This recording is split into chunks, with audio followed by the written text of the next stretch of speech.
মালাহরি হরিবল মালাহরি হরিবল মালাহরি হরিবল মালাহরি হরিবল। হরিধ্বনি দিতে দিতে যাচ্ছিল শ্মশান বন্ধুর দল। আকাশে মেঘ জমেছে কালো ছায়ার মতো। কিভাবে যে শ্মশানে পৌঁছবে সেই নিয়ে ভীষণ চিন্তায় পড়েছে শ্মশান বন্ধুরা। যেতে যেতে সকলেই বলতে লাগলো নানা রকমের কথা। কিন্তু পরিতোষ ম্লান মুখে আকাশের দিকে তাকিয়ে বলল, গতিক সুবিধার দেখছি না বকুলদা। একটু পরেই যদি বৃষ্টি নামে তাহলে ভিজে একসা হতে হবে। আর নিতাইয়ের বউটা যেভাবে মারা গেল, দিন দিন যেন সন্দেহবাতিক হয়ে উঠেছিল। কেন রে, কি হয়েছিল? মৃত্যুটা যে স্বাভাবিক ছিল না তা বোঝাই যায়। স্বামীর সঙ্গে কি নিয়ে যে তুমুল ঝগড়া লেগেছিল সেদিন। পরে অবশ্য ঝগড়াটা মিটেও গিয়েছিল। তারপর সে ধান সিদ্ধ করতে বসে। সেই সময় উনুনের আগুন কাপড়ে লেগে যায়। কিছু বোঝার আগেই দাউ দাউ করে জ্বলতে থাকে সে। প্রবল চিৎকারে কেঁপে উঠেছিল সমস্ত বাড়িটা। ওই সময় নিতাইয়ের চোখে পড়ে ঘটনাটা। তাড়াহুড়ো করে সে এক কলসি জল ছুঁড়ে দেয় স্ত্রীর দিকে, কিন্তু তখন অনেক দেরি হয়ে গেছে।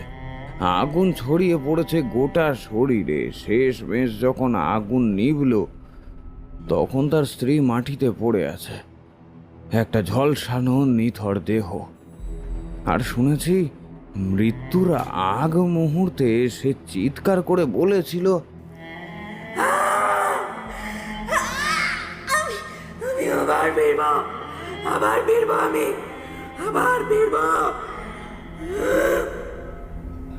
কথাটা শুনেই সকলে ভয়ে আড়ষ্ট হয়ে গেল। একজন চাপা স্বরে বলল, ভাই, এই সময় ওসব কথা কেন বলছিস? যার মৃতদেহ কাঁধে সে যদি কোনো অস্বাভাবিক আচরণ করে, গা ছমছমে পরিবেশ, আমার তো এসব ভাবতেই ভয় করছে। তোরা একটু চুপ কর না। কার্তিক শুকনো হেসে বলল, ধুর বোকা, মরা মানুষ কি আর নড়াচড়া করে নাকি? ওর বউ পুড়ে মরেছে, নিথর দেহ ওটা, ভয় পাওয়ার কিচ্ছু নেই। অন্য একজন আতঙ্কিত স্বরে বলল, তবুও ভয় তো লাগে। পোড়া শরীর দেখলে গা শিউরে ওঠে। আমার তো খুব চিন্তা হচ্ছে। গ্রামের মোড়ল নিজে এলেন না, শুধু আমাদের যেতে বললেন। ঠাকুর আমাদের রক্ষা করো, কোনো বিপদ যেন না ঘটে। ঠিক সেই সময় দামোদর বলল, আরে তোমরা হরিধ্বনি বন্ধ করলে কেন? শ্মশানের ভিতর পর্যন্ত আমাদের হরিনাম করতে হবে। শুরু করো। মালাহরি হরিবল মালাহরি হরিবল মালাহরি হরিবল। দূর থেকে দেখা গেল শ্মশানটা। শ্মশানে প্রবেশ করে ওরা চিতা সাজাবার কাজে নেমে গেল। কিন্তু এই সময় হঠাৎ শুরু হলো তুমুল ঝড়। এই ঝড়ের দাপটে শ্মশানের অনেক গাছ ভেঙে পড়ল মাটিতে। পরিতোষ গলার স্বর উঁচু করে বলে উঠল, এ কি রে বাবা, এ যে ঝড় শুরু হয়ে গেল। এই মনে হয় বৃষ্টি নামবে বলে। এই তাড়াতাড়ি করো। সকলেই তাড়াহুড়োর মধ্যে চিতা সাজাবার কাজে ব্যস্ত হয়ে পড়ল। মাটির উপরে একটা চারপায়া খাটিয়ার ওপর শোয়ানো ছিল মৃতদেহটা। বাতাসে মৃতদেহের ঢাকা খুলে গেল, মুখ বেরিয়ে এলো মৃতের। মৃতদেহ স্পর্শ করে বসেছিল কার্তিক। মৃতদেহের চোখের পাতা খুলে গেল এবং সেইখান থেকে বিচ্ছুরিত হতে লাগলো লাল রঙের আভা। তাই দেখে সে চিৎকার করে বলে উঠল, হরি বাবারি, কে কোথায় আছো? আমাকে মেরে ফেললে, হরি বাবারি। সকলের চোখ কার্তিকের দিকে। তাকে চাপটে ধরেছে মৃতদেহটা। পালাতে চাইলেও সে পালাতে পারছে না।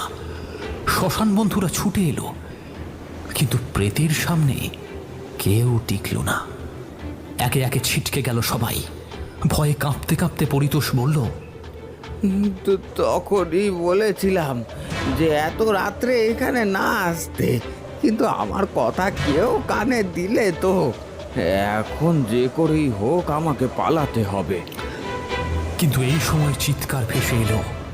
কেউ যেন সজোরে বলে উঠল, প্রতিশোধ আমি নিতে চাই। আমার অতৃপ্ত আত্মা গোটা গ্রামটাকে উজাড় করে দেবে।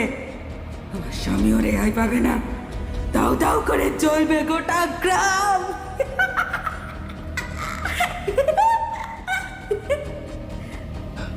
কথাটা বলেই সে অদৃশ্য হয়ে গেল। পরিতোষ দৌড়ে প্রায় শ্মশান থেকে বেরোবার পথের দিকে চলে এসেছিল, কিন্তু ঠিক সেই সময় সে অনুভব করলো কেউ যেন তার পাটা চেপে ধরেছে। সে পারল না বেশি দূরে এগোতে। তার আগেই সে শ্মশানের মাটির নিচে ঢুকে গেল, আর শ্মশানে ছড়িয়ে পড়ল একটা আর্তনাদের ধ্বনি।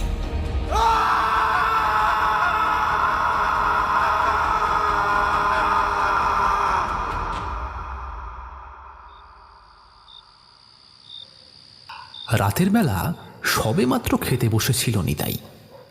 খেতে খেতে সে বলল, যাক বাবা, মরেছে বাঁচা গিয়েছে।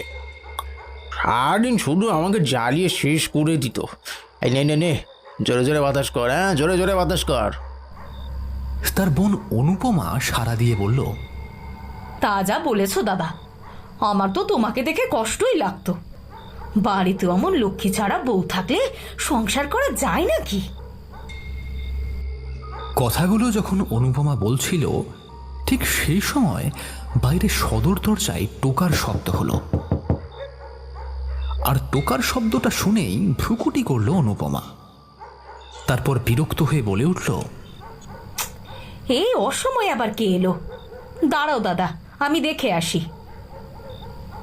পায়ে পায়ে এগিয়ে গেল সে, কিন্তু দরজা খোলার সঙ্গে সঙ্গে সে চিৎকার করে উঠল। তারপর দরজার হুড়কো খুলতেই দমকা বাতাসে দরজার পাল্লা দুটো খুলে গেল। চমকে উঠল অনুপমা। নিতাই বাতাসে নাক টানল, তারপর বলল, এ কি পোড়া পোড়া গন্ধটা আসছে কোত্থেকে? ওরে বাবারে, বৌদি তুমি এখানে এলে কি করে? আমি ফিরে এসেছি, কিন্তু মরে যাবার পরেও আমি ফিরে এসেছি। আমার যে হিসেব বাকি আছে। আমি যে কষ্ট পেয়ে মরেছি, আর তুমি এদিকে রসনা তৃপ্তি করছো। এবার তোমার শেষ দেখে আমি যাবো।